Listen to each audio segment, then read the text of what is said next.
여러분 반갑습니다. 오늘은 12월 19일 월요일입니다. 우리 재림전 심판이라는 제목으로 함께 말씀 나누도록 하겠습니다. 다 함께 기도하고 시작하도록 하겠습니다. 감사하신 주님, 이 2022년 4기 교과가 거의 마무리되어가는 12월입니다.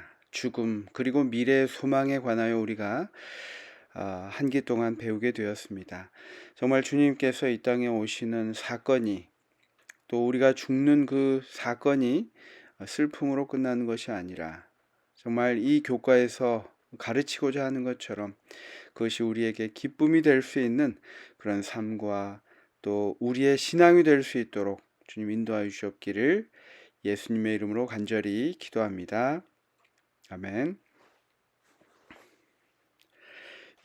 오늘은 교과 180페이지인데요. 우리가 이 재림 전 심판이라는 제목은 요즘에 참 우리 교단 내에서도 뜨거운 주제가 되었던 그런 내용입니다. 그래서 우리가 뭐 10여 분 남짓 더 자세히 볼 시간은 없지만 또 각자 교회에서 좀 더 살펴보실 시간이 있겠지만 우리 가장 핵심적인 선구들을 가지고 우리가 이 주제를 다루게 됩니다. 먼저 전반부 서론 부분을 읽겠습니다. 180페이지인데요. 그리스도께서 다시 오시기 전에 있는 심판, 즉 우리가 재림전 심판이라고 부르는 개념은 성경의 여러 곳에서 확인된다 하면서 다니엘 7장 9절로 14절, 마태복음 22장 1절로 14절, 요한계시록 11장 1절, 18절, 19절, 그리고 계시록 14장 6절, 7절 말씀을 읽어보도록 하고 있습니다.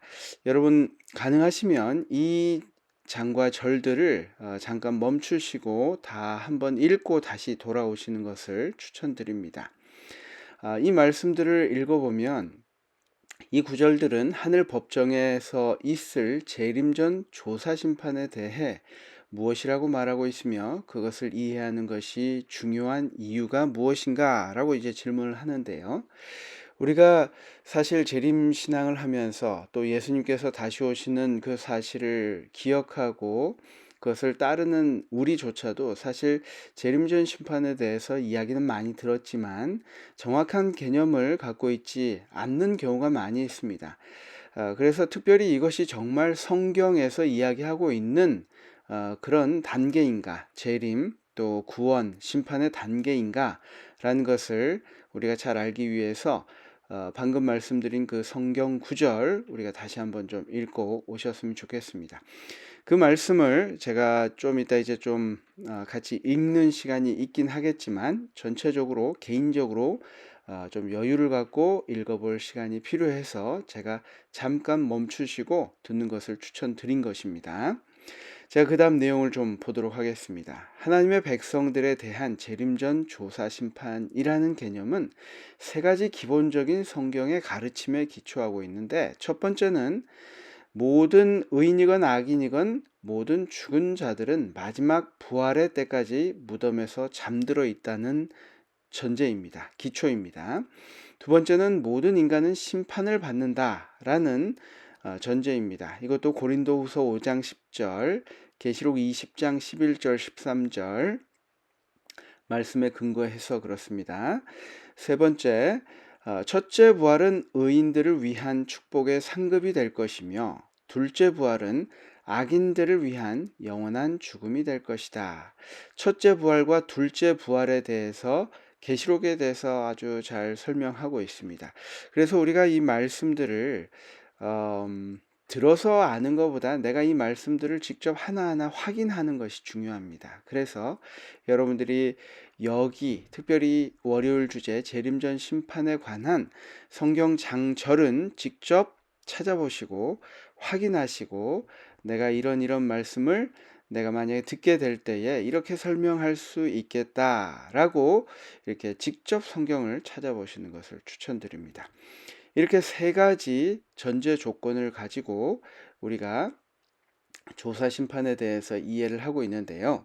이와 같은 사실은 만일 모든 인간이 심판을 받는다면 분명 각자가 포함될 부활 전에 심판받아야 함을 의미하고 있습니다. 그러니까 심판이 있기 전에 거기에 대한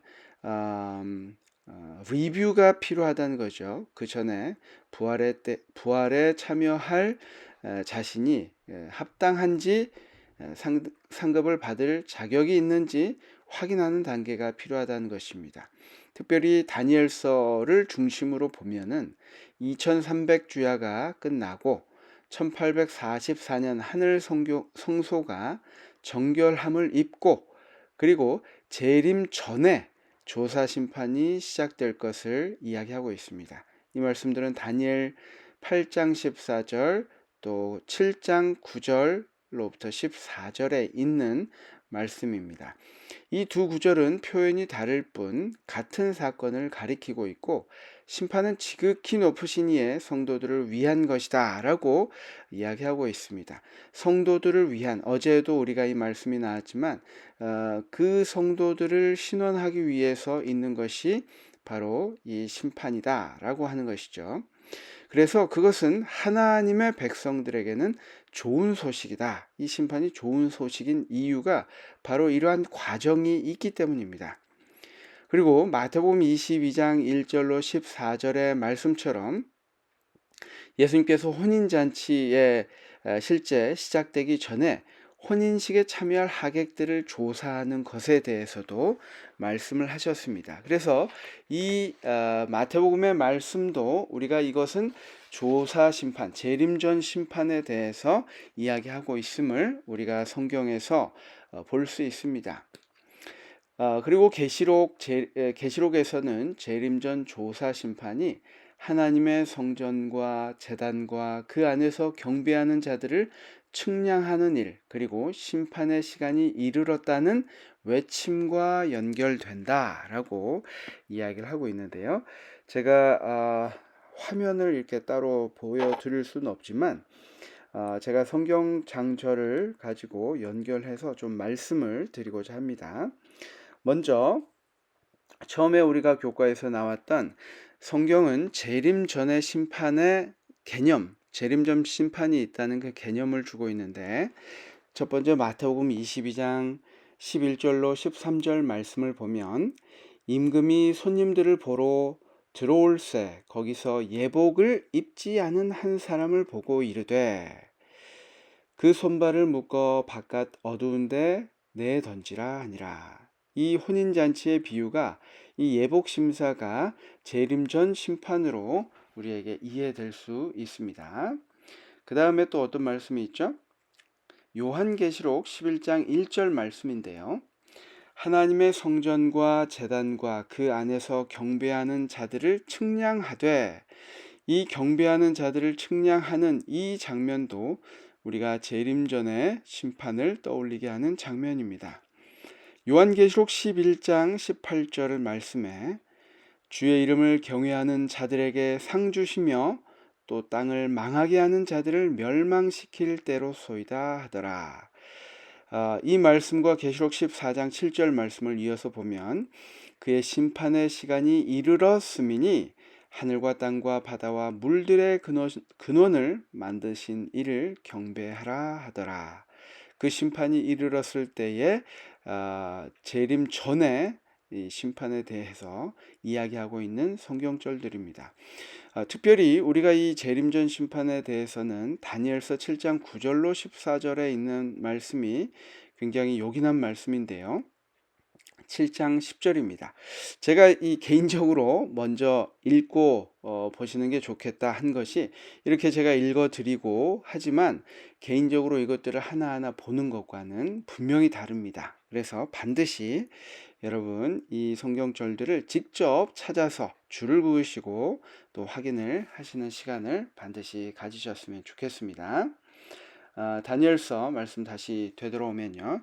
7장 10절에 심판을 베푸는데 책들이 펴 놓였더라 라고 이야기하고 있죠. 예수님의 재림 직전인 이 세상에 역사의 마지막 국면에서 심판이 진행되고 있는 장면을 이야기하고 있는 것입니다. 또 7장 26절은 이렇게 이야기합니다.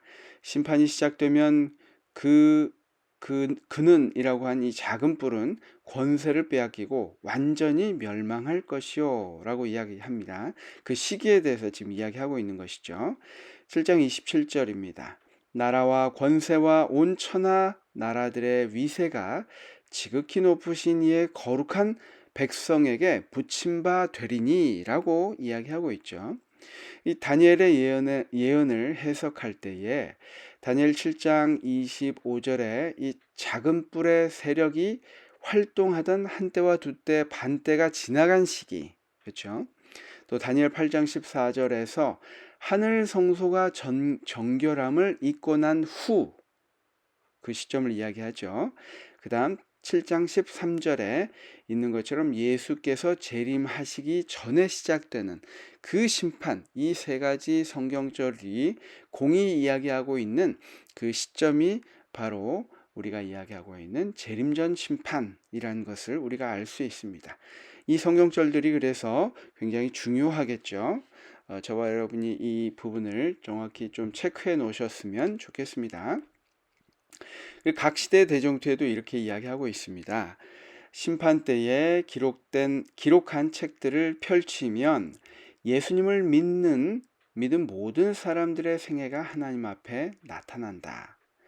우리의 대언자 되신 그리스도께서는 이 세상에 처음 생존한 사람들로부터 시작하여 지금 살아있는 사람들에 이르기까지 각 시대 모든 사람들의 사건을 제시하신다. 모든 사건이 세밀히 검토된다. 어떤 이름들은 간합되고 어떤 이름들은 거절된다. 누구든지 회개하지 않고 용서받지 못한 채 기록책에 죄를 남겨두고 있으면 그들의 이름은 생명책에서 지워지고 그들의 선행이 기록된 하나님의 기념책에서 지워질 것이다. 그러나 진심으로 죄를 회개하고 믿음으로 그리스도의 피를 그들의 속죄 제물로 주장한 사람들에게는 하늘의 책에 기록된 그들의 이름 아래 용서받았다는 말이 기록된다. 대쟁투 483페이지에 있는 말씀입니다. 우리가 이 장면을 두려워하지 말아야 할 것이 우리가 하나님 편에서 하나님의 뜻을 행하고 살아갈 때에 겪는 억울함과 우리가 다 해결하지 못했던 그러한 모든 것들을 하나님께서 세밀하게 검토해 주시는 것입니다. 우리가 죄로 기소되기 위해서 이것들을 조사받는 것이 아니라 우리가 하나님께서 그것들을 용서해 주시고 그것을 받아들였음을 이야기해 주시는 참으로 중요한 이 과정을 이야기하고 있는 것입니다. 그러면 다시 교재로 돌아와서 181페이지 영감의 교훈 부분입니다. 이 부분을 읽고 마치도록 하겠습니다. 재림 전에 있을 조사 심판, 누가 죄를 회개하고 그리스도를 믿는 믿음으로 속죄의 혜택들을 받을 자격이 있느냐 하는 것을 결정하기 위하여 기록책을 조사하는 일이 있어야 한다. 그러므로 성소의 정결에는 조사하는 일, 곧 심판하는 일이 포함되어 있다. 이 일을 그리스도께서 당신의 백성을 구원하기 위하여 재림하시기 전에 이루어져야 한다. 왜냐하면 주님께서 오실 때는 각 사람의 행위대로 갚아주실 상급을 가져오실 것이기 때문이다. 대쟁투 422페이지 말씀입니다. 이 조사 심판, 재림전 심판에 대해서 다시 한번 이 말씀들을 통해서 확신을 가지시고 특별히 이 심판의 과정이 정말 우리에게 절망으로 다가오지 않도록 우리가 말씀 속에서 하나님의 사랑을 발견하는 또 귀한 한 날 되시기를 바랍니다. 그러면 기도하고 마치도록 하겠습니다. 감사하신 아버지 하나님, 사탄은 끊임없이 하나님을 두려운 존재, 무서운 존재, 우리의 일거수일투족을 검사하여 죄를 벌하시는 하나님으로 묘사하려고 하지만 주님, 이 심판이 정말 믿음 안에서 주님을 끝까지 충성을 하며 따른 모든 믿는 자에게 복음이 된다는 그 사실을 우리가 기억하며 주님께 감사하는 하루가 되도록 인도하여 주시옵기를 예수님의 이름으로 간절히 기도합니다. 아멘. 감사합니다, 여러분. 오늘 내용이 조금 복잡하고 어려울 수 있는데 꼭 리뷰 한번 다시 해보시고 내일 아침 다시 뵙도록 하겠습니다. 감사합니다. 좋은 하루 되십시오.